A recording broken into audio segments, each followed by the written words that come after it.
Hola, buenos días. Continuando con nuestra presentación, después de que ya vimos algunos temas, vamos a seguir con la parte de aspectos relevantes de la nómina.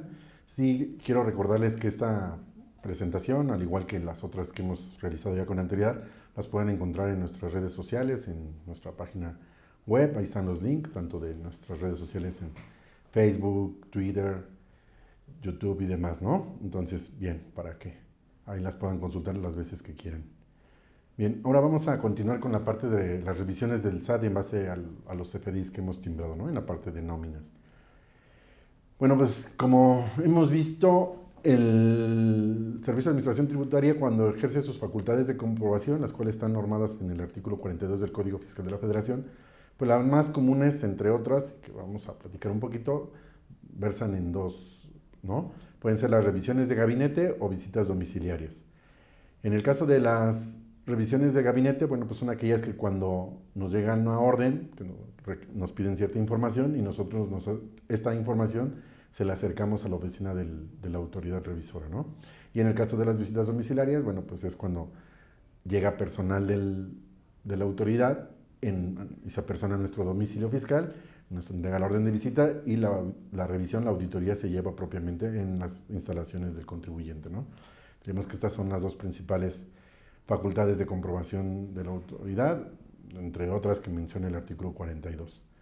Bien, en el caso de las cartas de invitación, bueno, pues tenemos que iniciaron siendo presenciales, nos llegaba una invitación para que nos apersonáramos, bueno, el representante legal y el contador de la empresa en la administración del SAT que correspondiera generalmente a nuestro domicilio, recordando que ya no hay circunscripción territorial, lo que quiere decir que generalmente nosotros si estábamos en la zona sur, pues nos tocaba la administración de Xochimilco, pero ahora nos puede revisar en la administración del norte o la del centro o incluso cualquier otra administración de cualquier otra entidad federativa, ¿no?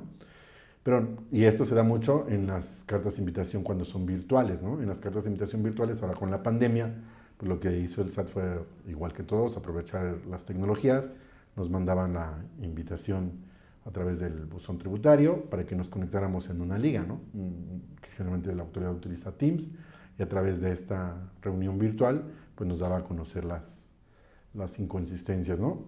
Y actualmente lo último que estamos viendo es que ya nos están llegando estas inconsistencias a través de correo electrónico, donde recordarábamos que tanto en las invitaciones virtuales o presenciales nos hacían la presentación, inicialmente pues nos decían ve anotando, ya después la autoridad se compadeció de nosotros y nos decían no, ya no anoten, al final les vamos a entregar las inconsistencias que estamos viendo, ya nos daban las hojas y ahora por correo electrónico pues simplemente nos están mandando ya estas inconsistencias, ¿no?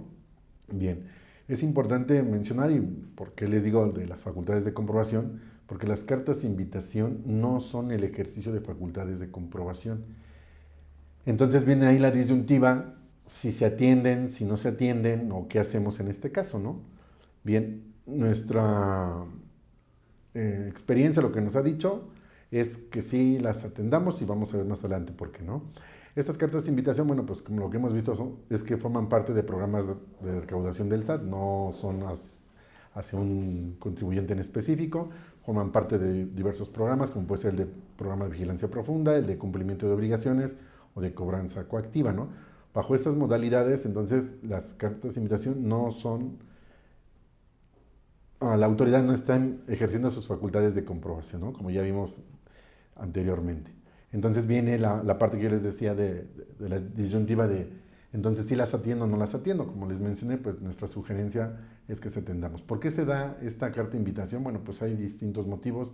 Principalmente se da porque la autoridad al comparar las cifras de retención, en este caso de los FDIs emitidos por nómina, contra el importe que hemos declarado, pues se da cuenta que hay inconsistencia. Estas inconsistencias en este caso, ¿por qué se da? Pues muchas veces porque timbramos el CFI de nómina en un mes, en un periodo distinto a cuando hicimos el registro contable. Y lo acabamos de ver, por ejemplo, el mes pasado, mayo, que terminó el día miércoles pagamos la nómina, ya sea de manera quincenal, vamos a pensarlo así, y quizá por carga de trabajo, nuestra área de departamento de nóminas no hizo los timbres el día miércoles y los hizo el día jueves o viernes o quizás hasta el día lunes, como vamos a ver más adelante, y entonces ya se da un periodo diferente en la fecha en que lo registramos y la fecha en que lo timbramos, ¿no?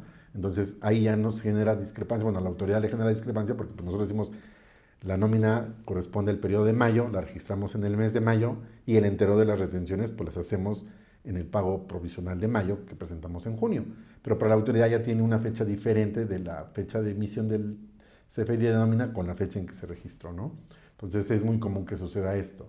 Otra situación de por qué se dan estas diferencias, pues muchas veces es por la manera en como muchos sistemas de nómina hacen el cálculo del ICR por salarios, ¿no?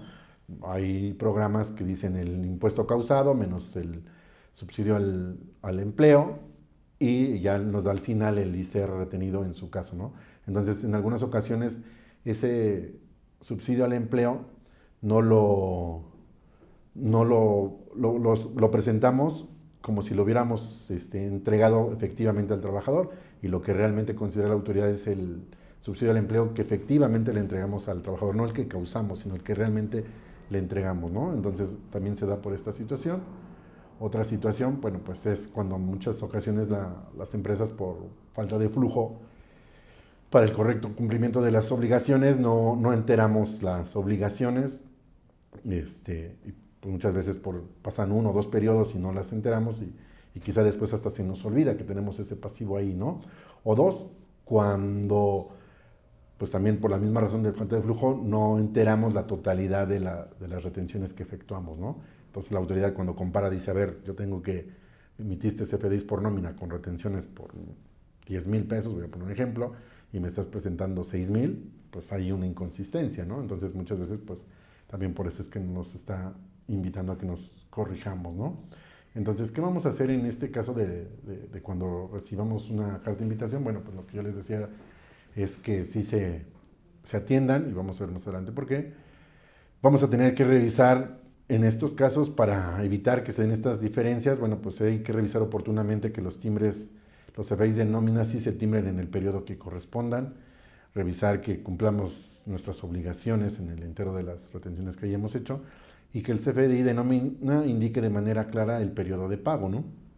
Entonces yo creo que con esto podríamos evitar las cartas de invitación. En su caso, cuando tengamos, pues lo que vamos a tener que hacer para aclarar estas cartas de invitación es bajar todos los CFDIs de nómina y muchas veces nos da de que no llegamos a las cifras que la autoridad nos da a conocer, pero pues nosotros tenemos que descargarlas y comparar y en su caso hacer las aclaraciones que correspondan en base a los motivos que identifiquemos que se dieron a cabo, ¿no? Bien, como yo les decía, muchas veces no timbramos en el mes o en el día en que pagamos la nómina, pero atendiendo a la resolución miscelánea en la regla 2.7.51, nos dan unos días adicionales para efectuar este timbrado de nómina. Entonces, cuando nosotros tenemos, como estamos viendo aquí en la tabla, si tenemos trabajadores de 1 hasta 50, nos dan 3 días hábiles posteriores a la fecha de pago para timbrar la nómina. Si tenemos de 51 a 100 trabajadores, nos dan 5 días hábiles. Si tenemos de 101 hasta 300, nos dan 7 días. Si tenemos en su caso de 301 hasta 500, nos dan 9 días. Y cuando tengamos más de 500 trabajadores, pues nos van a dar hasta 11 días de plazo adicionales, ¿no? En este caso sí es importante, como yo les decía, especificar el periodo de pago. Y lo que es súper importante es que la autoridad o nosotros sí se va a considerar como timbrado, como pagado el día de que se efectúe el pago, ¿no? Entonces, por eso sí es importante que si emitimos los timbres los hagamos en tiempo, pero lo más importante es que también paguemos las percepciones a los trabajadores. Entonces, cuando lleguen, en su caso, estas diferencias porque están en un periodo diferente, pues lo que vamos a hacer es decir a la autoridad que conforme a la regla 2.7.51, pues tenemos ese plazo y es como podemos aclarar las otras diferencias, ¿no? Bien. ¿Qué pasa cuando no atendemos estas cartas de invitación? Si la idea fuera eso, pues seguramente lo que va a suceder es que la autoridad nos va a hacer una segunda invitación para que atendamos estas diferencias y en caso de que no seamos omisos en esta invitación, pues existe la posibilidad de que nos suspendan los sellos digitales, ¿no? Entonces no podríamos facturar. Estoy hablando de una suspensión, no de una cancelación, porque pues, para la cancelación hay un proceso que está normado en el código, pero atendiendo a lo que dice el artículo 17H bis fracción séptima del código, sí existe la posibilidad que se suspendan los sellos, ¿no? Y aun y cuando no están ejerciendo sus facultades de comprobación. Y aquí, como vamos a ver más adelante, les transcribí el artículo 17H bis en las partes importantes porque nos dice que tratándose de certificados de sello digital para la expedición de comprobantes fiscales digitales por Internet, los FDIs, previo a que se dejen sin efecto los referidos certificados, las autoridades fiscales podrán restringir temporalmente el uso de los mismos. ¿Cuándo? Vamos a ver, les puse dos fracciones porque sí quiero que veamos la diferencia. Uno, la fracción tercera nos dice que cuando la autoridad en el ejercicio de sus facultades, es decir, cuando esté haciendo una auditoría, un acto de fiscalización, que sí ejerza sus facultades de comprobación conforme al 42 del código, nos dice que cuando ejerza sus facultades de comprobación y detecten que el contribuyente no puede ser localizado, desaparezca, cambio de domicilio sin presentar el aviso correspondiente, en este caso, pues sí podrá suspender los sellos digitales, ¿no? Pero fíjense, aquí sí dice claramente en el ejercicio de sus facultades de comprobación.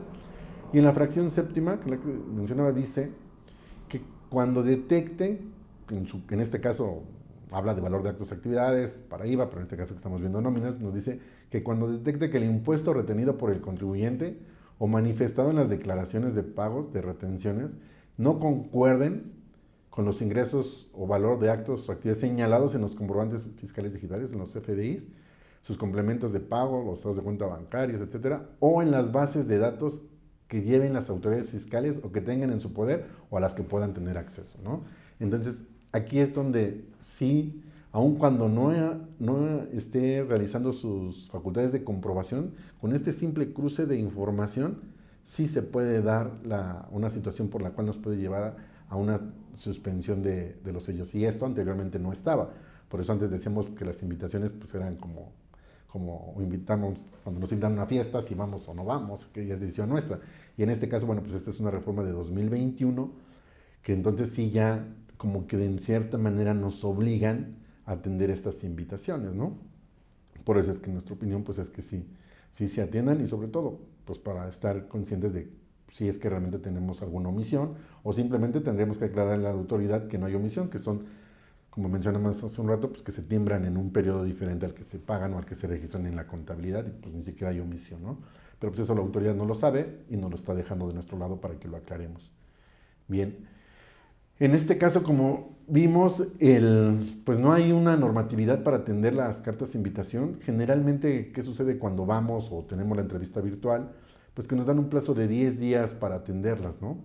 Y con la posibilidad de ampliarlo 10 días adicionales, pero ni siquiera nos dicen que metamos un escrito de solicitud de ampliación de plazo conforme con los requerimientos que nos dice el código, porque no es un procedimiento de facultades de comprobación. Entonces, de manera económica, como que nos dan esa posibilidad de decir, a ver, si me integras por lo menos el 50% o una parte de lo que te estoy haciéndote saber de inconsistencias, pues manifiéstame en el mismo escrito qué fecha me vas a entregar el resto, ¿no? Y la única parte donde viene normado, digamos que la atención o el cumplimiento de estas invitaciones, exhortos, es en la resolución miscelánea, en la regla 2.9.13, donde nos dice que cuando recibamos una carta de invitación o un exhorto, para que el SAT acredite que hemos cumplido correctamente con las obligaciones, nos hace referencia que tratándose de cartas de invitación, exhortos emitidos por las administraciones desconcentradas de recaudación, los contribuyentes nos tendríamos que apegar a lo que dice la ficha técnica 128 diagonal Código Fiscal de la Federación, que se llama aclaración de requerimientos o carta de invitación de obligaciones sometidas, la cual está en el anexo 1A de la citada resolución miscelánea, ¿no? Entonces, aquí vamos a ver que en esta guía de la ficha de trámite 128 sí nos dice que las cartas de invitación tenemos un plazo de 15 días posteriores a la recepción del requerimiento para poderla cumplir. Entonces aquí ya estamos en una contraposición de lo que generalmente nos dice la autoridad, porque la autoridad de manera económica nos dice que tenemos 10 días y aquí el único disposición legal que tenemos conocimiento que habla de las cartas de invitación nos dice de 15 días, ¿no?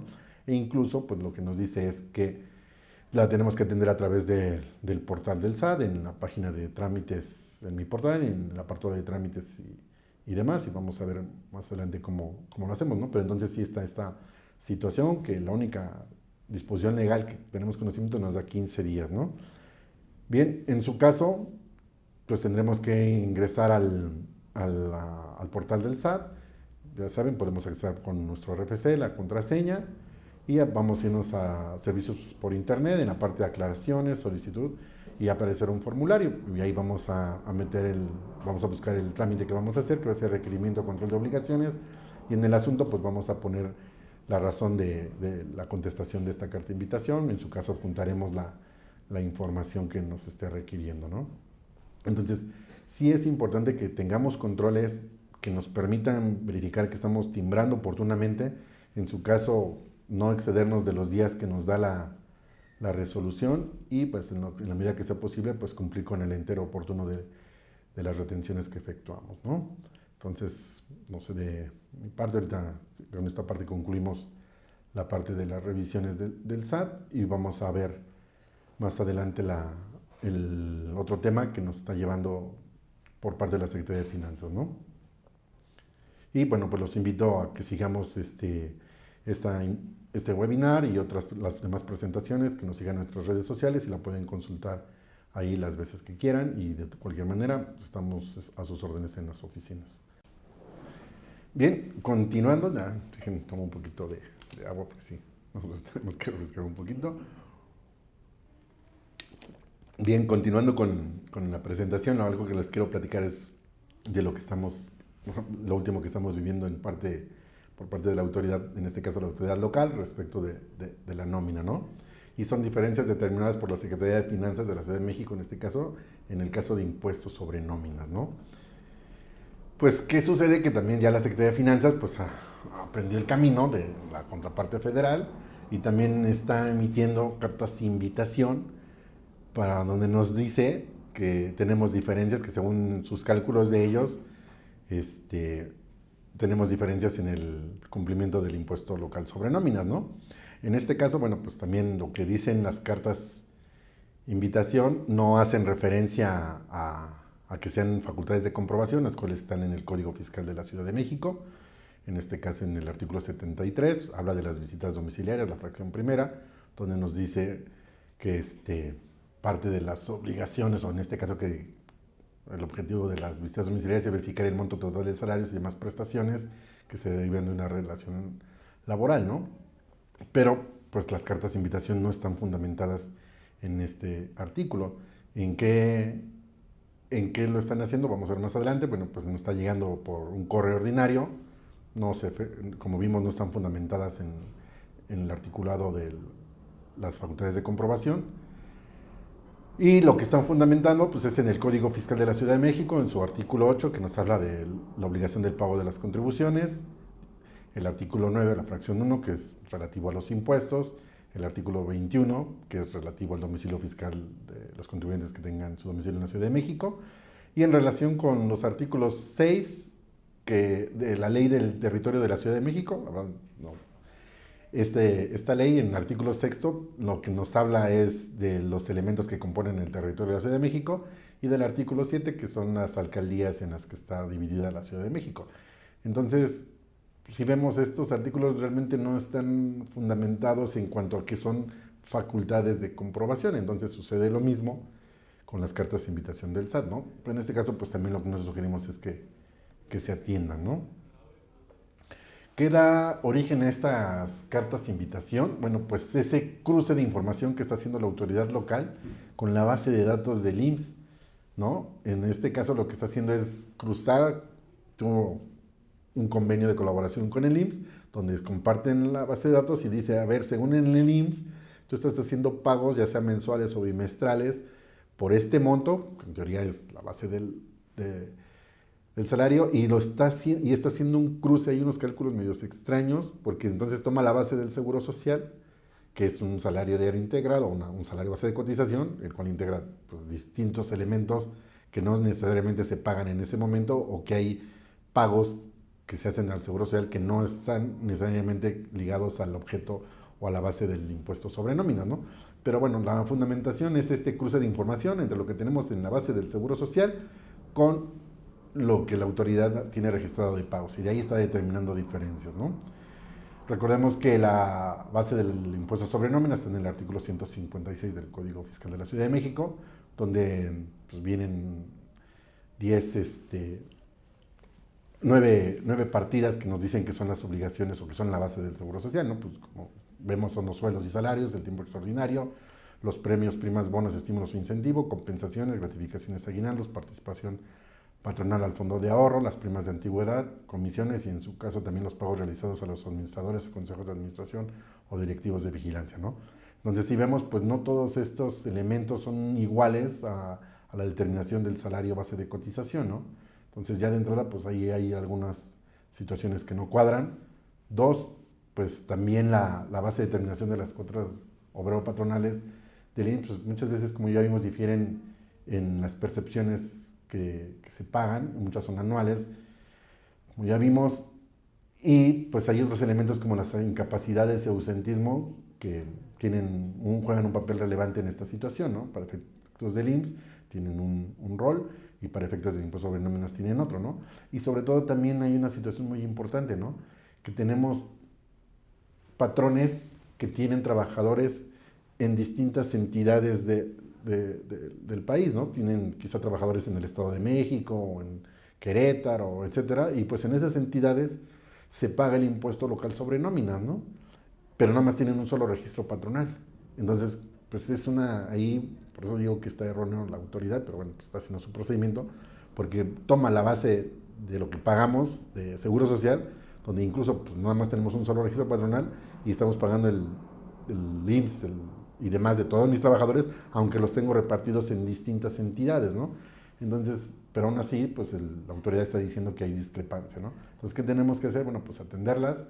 Vamos a tener que realizar un papel de trabajo que demuestre los pagos que hemos hecho de impuestos sobre nóminas en las distintas entidades, si fuera el caso que de la última situación que les mencioné, donde vamos a desglosar los pagos, la base que se hizo en cada entidad, para corroborar que la suma de todos esos, pues más o menos me va a dar lo que pagué de cuotas obrero-patronales, ¿no? O en su caso, pues vamos a hacer la integración de las incapacidades, ausentismos, etcétera, de aquellos elementos que no necesariamente van ligados con el Seguro Social, para demostrarle a la autoridad que no somos omisos en el pago de estas discrepancias que nos está mandando, ¿no? Porque hasta nos manda ahí un código QR con nuestra línea de captura y demás, ¿no? Tenemos 15 días para su contestación. Esta contestación, ¿cómo la vamos a atender y desahogar esta invitación? Bueno, pues vamos a tener que realizar un escrito de aclaración en la administración tributaria que le corresponda y una vez que, o en su caso también, pues, informar vía telefónica, nos dicen que en caso de que se haya vencido nuestra línea de captura, nos acerquemos a ellos y que nos van a dar otra línea de captura, ¿no? Bien. ¿Qué sucedería en caso de que no se atendiera? Bueno, pues seguramente nos va a llegar una segunda invitación o quizá entonces sí la autoridad quiera realizar sus facultades, ejecutar sus facultades de comprobación, ¿no? De fiscalización en este caso, ¿no? Pero entonces sí ya viene un proceso normado donde pues, prácticamente es una auditoría, ¿no? Entonces, pues sí, la verdad que los invitamos a que sí atiendan las invitaciones, no seamos omisos, y bueno, pues cualquier duda que tengan y demás, se acerquen con nosotros y estamos para colaborar con ustedes y ayudarlos en las dudas, ¿no? Con esta parte, pues les agradezco su atención. Vamos a pasar a la parte de preguntas y respuestas y también pues les vuelvo a mencionar que esta presentación y así como las otras que hemos realizado se encuentran en nuestras redes sociales, en nuestra página web, ahí vienen los links para poderlas visualizar en el momento que ustedes quieran y nuevamente me reitero a sus órdenes. Muchas gracias.